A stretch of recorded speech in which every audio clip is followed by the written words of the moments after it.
वही ज्वालापुर में घरेलू विवाद ने जो है खौफनाक मोड़ ले लिया। जीजा ने देसी तमंचे से ही साले सास पर फायरिंग कर दी, जिसके चलते मौके पर मोहल्ले में जो है हड़कंप मच गया। घटना के बाद इलाके में अफरा तफरी भी मच गई। दरअसल हरिद्वार की उपनगरी ज्वालापुर में उस वक्त सनसनी फैल गई जब एक मामूली सी बात को लेकर पति पत्नी के झगड़े ने हिंसक रूप धारण कर लिया। झगड़े में बीच बचाव करने पहुंचे साले और सास को जीजा ने देसी तमंचे से गोली मार दी। साले के कान और सास के गाल पर जो है गोली लग गई। मोहल्ले में जो है इस घटना के बाद हड़कंप मच गया। वही घटना के बाद इलाके में अफरा तफरी का भी माहौल मच गया। फायरिंग की आवाज सुनते ही स्थानीय लोग दहशत में आ गए। दोनों घायलों को गंभीर हालत में जो है जिला अस्पताल में भर्ती कराया गया। पुलिस मौके पर पहुंची और छानबीन शुरू कर दी है। वही पूरे इलाके में तनाव का माहौल है। वहीं फिलहाल आरोपी की तलाश में पुलिस जुटी हुई है। मामला यह है कि आज मेरे ताऊ जी का जो बेटा है वो और हमारी ताई जी अपनी बेटी के घर मोहल्ला चाकला में जो निवास कर रहे हैं वो वहां गए थे। क्या कारण था ये तो मुझे पूरी बात नहीं पता, लेकिन उसके बाद लगभग 11:30 बजे हमें सूचना मिली कि उनके जो बहनोई हैं, मेरे भाई के जो हमारे बहनोई हैं पराग चाकलान जी, उन्होंने अपने साले पे और अपनी सास पे जो है वो देसी तमंचे से फायर की, जिसमें वो दोनों घायल हो गए हैं। साले मेरे भाई के तो कान के पास से जो गोली निकली है और ताई जी की गाल को चीरते हुए गोली निकली है। मामला तो देखिए अभी जब तक अभी तो अनकॉन्शियस है दोनों।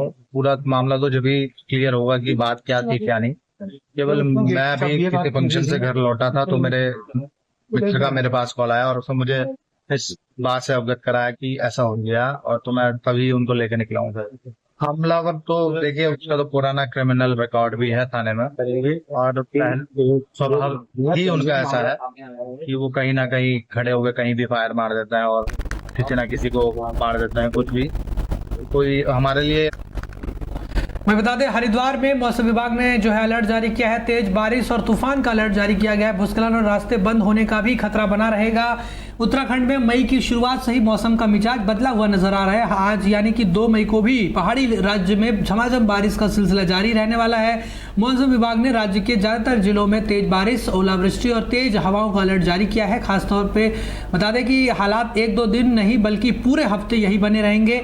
गढ़वाल और कुमाऊं मंडलों के कई जिलों में आज हल्की से मध्यम बारिश का अनुमान भी जताया गया है। उत्तरकाशी, चमोली, रुद्रप्रयाग, टिहरी और पौड़ी गढ़वाल जैसे पहाड़ी इलाकों में बारिश की चपेट में रहेंगे। वहीं कुमाऊं क्षेत्र के पिथौरागढ़, बागेश्वर और अल्मोड़ा जिले में भी आसमान से पानी बरसने के पूरे आसार हैं। हरिद्वार और उधम सिंह नगर में भी कहीं कहीं हल्की बारिश हो सकती है, जबकि देहरादून, चंपावत और नैनीताल में ज्यादातर जगह पर बारिश की संभावना जताई गई है। इन इलाकों में लोगों को तेज हवा और बिजली कड़कने से सतर्क रहने की भी सलाह दी गई है। वह मौसम विभाग ने साफ कर दिया है कि आने वाले दिनों में उत्तराखंड में राहत की उम्मीद कम है, लिहाजा पहाड़ों में सफर करने वाले और स्थानीय लोगों को सतर्क रहने की जरूरत है, क्योंकि बारिश के साथ ही भूस्खलन और रास्ते बंद होने का भी खतरा बना रहेगा।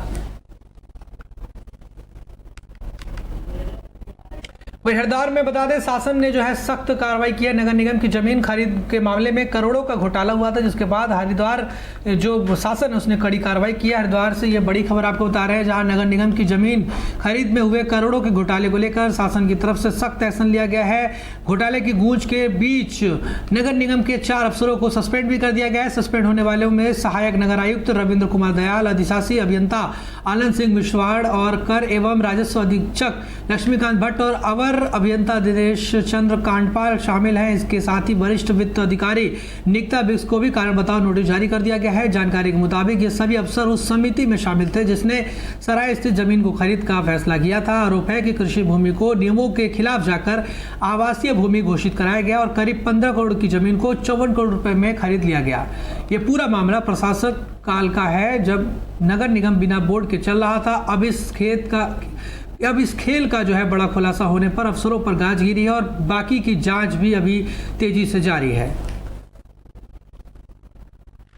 वहीं पौड़ी में 4 धाम यात्रा के तैयारियों का डीएम ने जायजा लिया है। व्यवस्थाओं को चाक चौबंद करने के भी दिशा निर्देश दिए गए हैं। जिलाधिकारी डॉक्टर आशीष कुमार ने 4 धाम यात्रा को सुगम और सुरक्षित बनाने के लिए श्रीनगर क्षेत्र में यात्रा मार्ग और विभिन्न व्यवस्थाओं का निरीक्षण किया है। इस दौरान उन्होंने संबंधित अधिकारियों को साफ सफाई, सुरक्षा, पेयजल, बिजली और पार्किंग व्यवस्थाओं को बेहतर और सख्त करने के भी दिशा निर्देश दिए हैं। उन्होंने इस दौरान कीर्तिनगर के समीप पुलिस चौकी और आसपास के क्षेत्र का भ्रमण किया। उन्होंने सड़क किनारे साफ सफाई, गड्ढों को भरने और पर्यटकों की सुविधा के लिए पुलिस चौकी को आकर्षक बनाने के भी दिशा निर्देश दिए हैं। साथ ही उन्होंने NIT मैदान, आवास विकास मैदान और पार्किंग और पॉलिटेक्निक परिसर में बनाए गए ट्रांजिट कैंप का निरीक्षण किया है। डीएम ने सभी स्थलों पर पेयजल, विद्युत आपूर्ति और नियमित सफाई व्यवस्था के दिशा निर्देश भी दिए। इस दौरान उन्होंने NIT पार्किंग में हेल्प डेस्क, आपातकालीन सेवाएं, मेडिकल किट और एम्बुलेंस की व्यवस्था पुख्ता करने को भी कहा है। साथ ही NIT पार्किंग और आवास विकास पार्किंग में कंट्रोल रूम स्थापित करने के भी निर्देश दिए।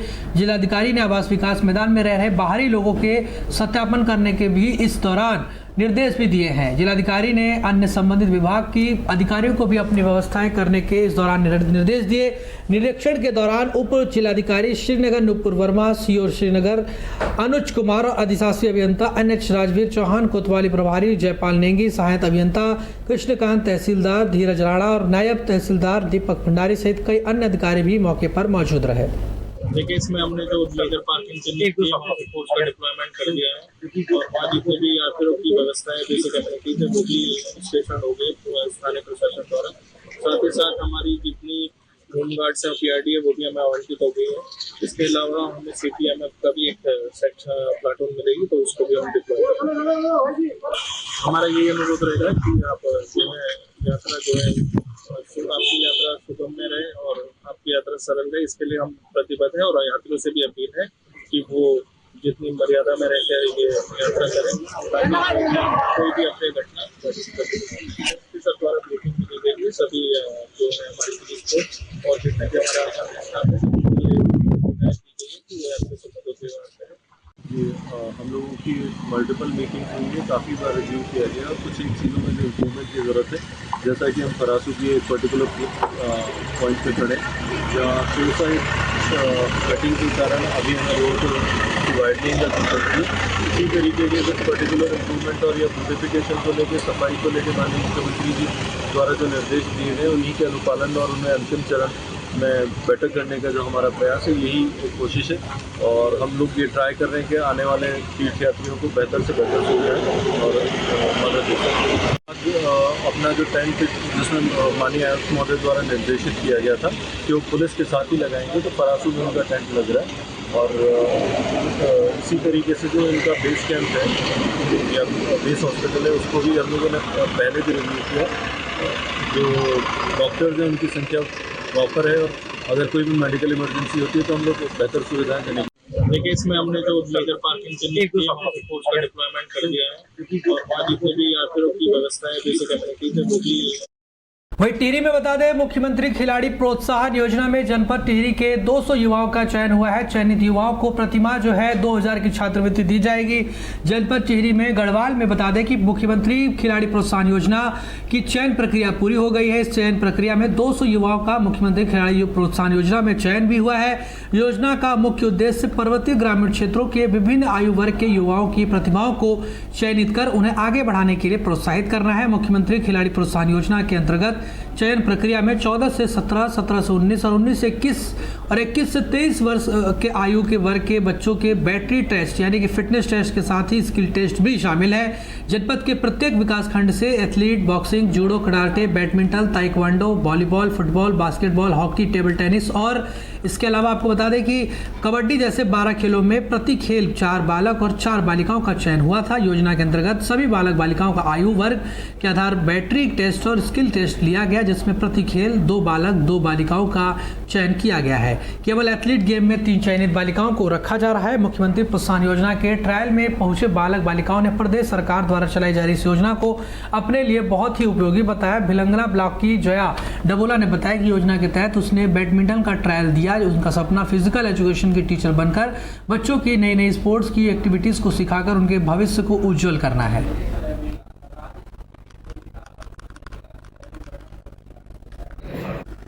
को मेरा नाम जया डबोला है। मैं भिलंगना ब्लॉक से बिलोंग करती हूँ और मैं आज यहाँ पर इस योजना के तहत बैडमिंटन ट्रायल के लिए आई हूँ। मेरा सपना है कि मैं फ़िज़िकल एजुकेशन टीचर बनूँ और भविष्य में बच्चों को नई नई चीज़ें सिखाऊँ और उनका भविष्य उज्जवल बनाऊँ।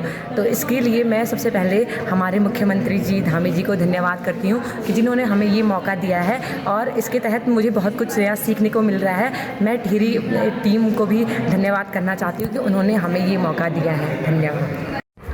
हमारे यहाँ प्रोत्साहन मुख्यमंत्री छात्रवृत्ति योजना 28 तारीख से स्टार्ट हुई थी। 3 दिवसीय अलग अलग एज कैटेगरी में 14 से लेकर जो है 23 वर्ष तक अलग अलग आयु वर्ग के हमने हर दिन इवेंट्स रखे, जिसका आज समापन है। और बहुत ही शानदार तरीके से इस प्रतियोगिता का आप खुद यहाँ रहे मौजूद। बहुत ही खिलाड़ियों में जोश और खरोश था। हमारे जितने व्यायाम प्रशिक्षक, मेरे डिपार्टमेंट के जितने कोचेज़ हैं, सारा स्टाफ है, सभी लोग बहुत संतुष्ट दिखाई दिए। और बता दें नेशनल हाईवे पर तेज रफ्तार जो है वो कहर बना है। ट्रक में जाकर तेज रफ्तार में बता दें कि ट्रक और टेम्पो की टक्कर हो गई, जिससे एक व्यक्ति की जान भी चली गई है। हरिद्वार में फिर से तेज रफ्तार जो है वो कहर बरप कर दिखाई दे रहा है। नेशनल हाईवे पर दौड़ती लापरवाही ने ले ली एक युवक की जान। और आपको बता दें कि ट्रक जो था वो खड़ा था और तब से तेज रफ्तार टेम्पो आकर उसमें भिड़ गया। ड्राइवर की हालत जो है वो नाजुक बताई जा रही है। हरिद्वार के हरिपुर कला क्षेत्र में दिल्ली हरिद्वार नेशनल हाईवे पर उस वक्त हड़कंप मच गया जब एक तेज रफ्तार टेम्पो ने सड़क किनारे खड़े ट्रक में पीछे से जबरदस्त टक्कर मार दी। टक्कर इतनी भीषण थी कि टेम्पो का अगला हिस्सा पूरी तरह से क्षतिग्रस्त हो गया और चालक गंभीर रूप से घायल भी हो गया। मौके पर मौजूद लोगों ने तुरंत घायलों को अस्पताल भिजवाया, जहां से हालत नाजुक होने के चलते उसे हायर सेंटर रेफर कर दिया गया। हादसे के बाद एक बार फिर हाईवे पर तेज रफ्तार और लापरवाही की ये तस्वीर सामने आई है। लगातार हो रहे हादसों के बावजूद ट्रैफिक पुलिस की सुस्त कार्यप्रणाली और निगरानी में कमी पर सवाल खड़े हो रहे हैं। क्या हाईवे पर चलती ये लापरवाह रफ्तार यूं ही लोगों की जान लेती रहेगी? सवाल अब सड़कों पर खड़े हो रहे हैं। वहीं मसूरी में बता दें तुनेटा गांव को विकसित करने की मांग हो रही है। नाग देवता मंदिर स्थानीय आस्था और परंपरा का जो केंद्र बना हुआ है। तुनेटा गांव जो कि मसूरी के पास स्थित एक सुंदर पहाड़ी क्षेत्र है, वहां का नाग देवता मंदिर स्थानीय आस्था और परंपरा का एक केंद्र बना है। इस मंदिर में हर वर्ष भव्य मेला आयोजन किया जाता है। यह परंपरा लगभग कई वर्षों से चली आ रही है और लोग पूरे क्षेत्र में एक महत्वपूर्ण धार्मिक और सांस्कृतिक आयोजन भी लोगों के लिए बन रहा है। इस मौके पर शिव परिवार की स्थापना इस वर्ष मेले में एक विशेष आयोजन के अंतर्गत शिव परिवार भगवान शिव, माता पार्वती, गणेश और कार्तिकेय की मूर्तियों की पूजा भी स्थापना की गई और उनकी मूर्तियों की स्थापना की गई। इससे मंदिर का धार्मिक महत्व और भी ज्यादा बढ़ गया है। इस मौके पर ग्राम तुनेटा के लोगों ने पालिका अध्यक्ष मीरा सकलानी को स्वागत किया और उनका नगर पालिका क्षेत्र के अंतर्गत आने वाले तुनेटा गांव के साथ ही अन्य स्थलों को विकसित करने की मांग की गई है। वह खट्टा पानी रोड के निर्माण की मांग भी की गई है। पालिका अध्यक्ष मीरा सकलानी ने ग्रामीणों को यह भरोसा दिलाया कि क्षेत्र को पर्यटन की दृष्टि से विकसित किया जाएगा और खट्टा पानी रोड के पुनः निर्माण को लेकर MDDA वन विभाग, लोक निर्माण विभाग और नगर पालिका परिषद संयुक्त से बता दें कि रोड बनाने को लेकर काम भी करेंगे। इस योजना की तैयारियां जो है की भी जा रही है। ग्राम प्रधान सुनील रोचेरा और स्थानीय निवासियों ने यह भी कहा कि देवता मंदिर की स्थापना एक रहस्यमयी और चमत्कारी घटना से जुड़ी हुई है। वर्षों पहले गांव में एक गौशाला मालिक ने यह देखा कि उनकी गायों का दूध किसी कारण से कम हो रहा है। जब उन्होंने ध्यान दिया तो ये पाया कि सांप आकर गायों के थनों से दूध पीते हैं लेकिन उन्हें कोई भी नुकसान नहीं पहुंचाते। इस रहस्यमयी घटना को गांव वालों ने दैवी शक्ति मानते हुए और उस स्थान पर नाग देवता की मूर्ति स्थापित की और बाद में से गांव का कुल देवता मान लिया गया और मंदिर का निर्माण भी किया गया। धूमधाम से मनाया जाता है और इसके साथ साथ हमने इस बार यहाँ पर शिव परिवार की स्थापना भी की है और इसी के उपलक्ष्य में आज भंडारे का आयोजन भी किया गया और आसपास के क्षेत्रों से, मसूरी से और आसपास जो भी क्षेत्र हैं, काफ़ी लोग यहाँ पर आज आए हैं और सभी लोग जो है शिव परिवार का अपना आशीर्वाद ले रहे हैं और नाग देवता की डोली भी यहाँ पर आई हुई है। वहीं आपको बता दें रुड़की से बड़ी खबर है, जहां गंग नहर पर बने पुल पर जो है युवक चढ़ गया और वीडियो बनाने के चक्कर में अपनी जान पर जो है युवक खेलता हुआ नजर आया। युवक का वीडियो सोशल मीडिया पर अब वायरल भी हो रहा है। सिविल लाइन कोतवाली क्षेत्र के निगम के पास का यह पूरा मामला है, जहां युवक 50 फीट ऊंचे गंग नहर पुल पर चढ़ गया। तस्वीरें भी आप देख सकते हैं किस तरीके से 50 फुट ऊपर गंग नहर पुल पर युवक चढ़ गया और अपनी जान पर खेलते हुए साफ तौर पर नजर आ रहा है। और ये सब सिर्फ इसीलिए कर रहा है ताकि उसकी वीडियो बन जाए और वीडियो के चक्कर में अपने जान पर खेलते हुए युवक नजर आते हुए आपको दिखाई भी दे रहा है।